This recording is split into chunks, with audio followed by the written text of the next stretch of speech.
De petit serveur corse à parrain de Marseille, Antoine Guérini a régné sur la French Connection, avant d'être criblé de balles à la pompe à essence. Né en 1902 à Calenzana, en Corse, Antoine Guérini quitte son île en 1923 pour faire son service militaire, puis rejoint rapidement Marseille via une entrée dans le milieu via un emploi de serveur à Nice.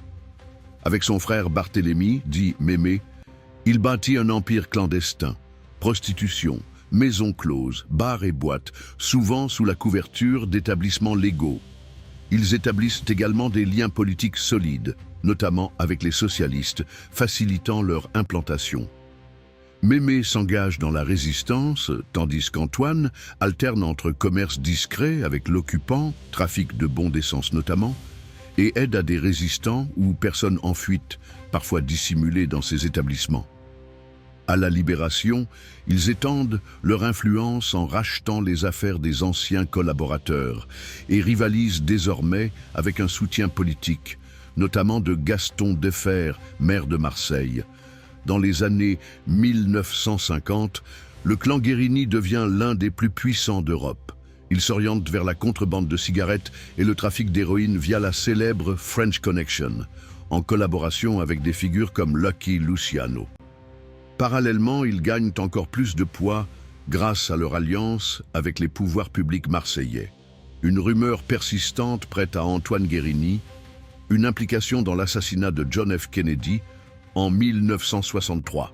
Selon certains témoignages, il aurait recruté des tueurs marseillais pour l'associer à la mafia américaine. Ces événements restent controversés et non confirmés. À partir de la fin des années 1950, Antoine se lance dans le secteur des jeux parisiens. En 1965, il perd massivement de l'argent dans des affaires avec Robert Blément et, suspectant une machination, ordonne son assassinat. Ce meurtre entraîne l'isolement politique du clan, puis une vague de représailles. Les protagonistes du meurtre de Blément sont abattus en représailles en 1966 et 1969. Le 23 juin 1967, Antoine Guérini est assassiné à Marseille, alors qu'il fait le plein de sa Mercedes avec son fils. 11 balles l'atteignent.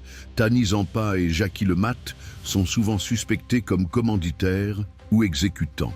Barthélemy, Mémé, François et Pascal Guérini sont arrêtés peu après pour un crime commis lors des obsèques d'Antoine. François meurt en prison. Mémé est condamné à 20 ans mais clame son innocence et s'éteint d'un cancer en 1982.